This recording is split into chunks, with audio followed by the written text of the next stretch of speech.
Hi, everybody. My name is Dr. Kecia Gaither. I currently serve as the Director of Maternal Fetal Medicine and Perinatal Services at New York City Health and Hospitals, Lincoln in the Bronx. Having a grand time here at the New Orleans, Louisiana NMA meeting, wonderful convention, and I'm here right now with some gentlemen from blackdoctor.org. Today we're going to be talking about cardiac disease and pregnancy. So let me tell you a little bit about me. Born and raised in Harlem, and currently working at Lincoln Hospital, which basically is right across the bridge from Harlem. Did my undergrad at Barnard College, did my fellowship at Newark, Rutgers in maternal fetal medicine.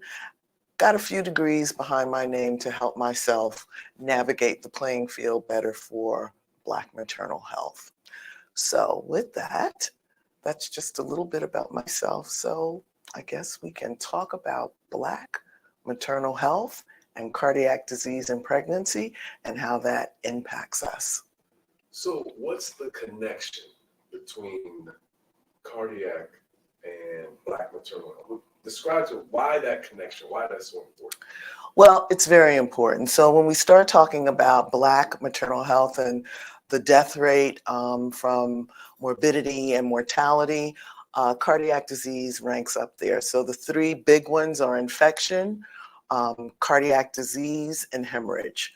Cardiac disease is the #1 killer of women in the United States, particularly Black women. So I think it's important to highlight that and to ensure that every woman knows about this and can have some information to protect her and her unborn as she navigates her pregnancy. So when we talk about unborn, what can we do? What can Black women do? What's going on that's raising these mortality rates? Okay, so let's just talk about some of the risk factors for cardiac disease. So we can start in the embryonic period. Sometimes the baby's heart does not develop normally, and there are certain conditions which can preclude to it. Diabetes, for instance, is one of the main disease entities that can cause congenital heart anomalies. So for all diabetics, when they become pregnant, you are advised to have something that's known as a fetal echocardiogram. And what that is a pediatric cardiologist via sonography takes a look at your baby's heart to make sure that it has developed normally. So you can know ahead of time whether or not your baby has congenital heart disease. So a lot of people have congenital heart disease, which can preclude them to, of course, as they get older, cardiac disease, and subsequently can impair them when they get pregnant. So that's one risk factor, congenital cardiac anomalies.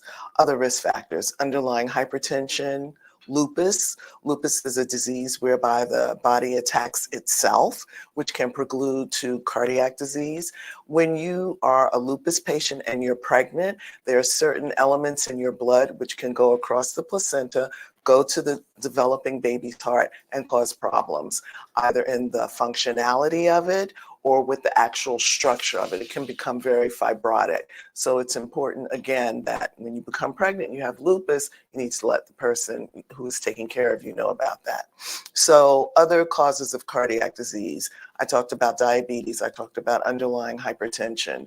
If you have polycystic ovarian syndrome, that is another entity that can cause cardiovascular complications, particularly in Black women. They have something called a cardiometabolic syndrome, whereby there are a lot of chemokines and cytokines and other things which cause an underlying low-grade ongoing inflammatory process, which can impact your heart, which can cause you to have dyslipidemias, meaning there are fatty components in your bloodstream, which can basically clog up your arteries, okay? So it's important that, you know, for these women in particular, that they have an overlying view of their cardiovascular status. So those are some things that I can think right off the top of my head that are gonna be problematic as we go along. Now, pregnancy, when you think about pregnancy, pregnancy is nature's cardiac tests, your cardiac stress tests. There are a lot of physiologic changes in pregnancy, which if you have underlying cardiac disease can kind of put you over the edge and put you in trouble. So if you have these underlying risk factors, hypertension, diabetes, obesity, polycystic ovarian disease, congenital heart disease, autoimmune phenomena, or even if you have a history of having preeclampsia in your prior pregnancy, it's important that you have a cardiovascular evaluation. It is the underlying unknown cardiac disease that really puts you at a very high risk of morbidity and mortality. Pregnancy, like I said, is your stress test. You gain volume in your body when you're pregnant.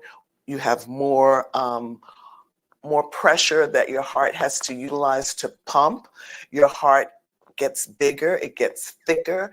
And if you have underlying cardiac disease, this can really put you over and cause some real bad issues as you go along in pregnancy, particularly in that intrapartum and postpartum period. Wow. Wow. So when you talk about postpartum, you just mentioned that. So postpartum, what should Black women be doing postpartum that you may not have, some hurdles that Black women may have gone through, but they're not doing, but they need to do postpartum? Well, there are a lot of things that can happen in the postpartum period. Your body in the postpartum period is trying to get back to where it was, pre-pregnancy. So there are a lot of fluid shifts. There are a lot of changes in your heart rate. There are a lot of bodily changes, and it's typically in this peripartum period that a lot of the adverse outcomes can present themselves.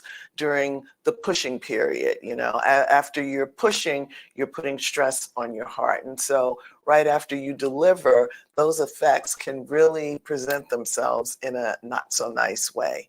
There is something known as peripartum cardiomyopathy, which is something that women should know about. It is basically heart failure during the peripartum period, okay? And up to 6 weeks after you deliver, it can present itself. So with that being said, you can have shortness of breath, marked swelling, feeling tired, and you might have a cardiovascular collapse. So again, it is very important if you have underlying conditions, you make sure that your physician knows about it, such that during the time of your delivery, individuals can be in place, interdisciplinary, multi-specialty individuals can get together and form a focus such that your labor and delivery can be seamless. And by that, I mean the cardiologists need to be involved, the anesthesiologist needs to be involved, potentially the critical care, cardiac care people need to be involved, because depending on what kind of underlying cardiac condition you have, all of these people need to know such that your care can be seamless and without incident. Wow. We talked about risk factors, we talked about symptoms. What are some of the resources that are available that can help, turn the tide and change the outcome? Well, I will say this. When I first came to Lincoln, which is in the South Bronx, New York City Health and Hospitals, Lincoln in the Bronx, I was amazed at the amount of cardiac disease that I saw in, relatively young women, women in their 30s having had a history of heart attack, the morbid obesity that I'm seeing, 3, 4, 5, 600 pounds, women that have had, stents in their hearts and so forth and so on, and a lot of peripartum cardiomyopathy. So with that being said, I recognized very quickly that there was a problem here that needed to be addressed to decrease the amount of maternal morbidity and mortality that we were seeing in my demographic. So with that, I elected to institute a program. It's called the Mother's Heart. And basically the tenets of it are to screen, those women that have risk factors to employ a number of modalities, genetic modalities, exercise, nutrition, and so forth. It's a whole centered program coming from multiple angles in order to address cardiac disease and to ensure that there is a seamless care package, multidisciplinary, such that there are no issues when a woman delivers, and there are good perinatal outcomes for both her and her child. Also keep in mind, I think it's important to keep in mind that some cardiac disease can be genetic. So again, besides your underlying risk factors, if you have a history where mama and grandmama and auntie are having, cardiac issues or having demises due to, well, she had a heart attack when she was 30, it's really important that you let your physician know about that. Good, good. Okay, last question.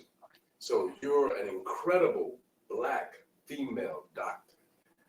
Someone looking at this, a young lady, what would you tell her? I would tell her, first of all, if you have an interest in medicine, as I did, to start early, let your teachers know about that, such that they can hopefully guide you in the right direction. There is an issue with the pipeline in the Black community. And so let me give you the name of one who's a friend of mine. Her name is Lynn Holden. She has an organization called Mentoring in Medicine, okay? And I think the email address is medicalmentor.org. So basically what she does is she plugs in at a very early age to junior high and high school students to help them get into the pipeline and know the pathway and the things that they should do to prepare themselves for medical school. With that being said, once you get into medical school, again, it is important to identify kind of early what it is that you'd like to do. Try and seek a mentor while you're in medical school. Another good organization of which I've been a member of for many years is the National Medical Association. They have a student branch, the student branch of the National Medical Association. That way you can meet other people who look like you in the various specialties throughout the organization, and you can have some mentoring and an idea of how you need to go during the course of your career. They can serve to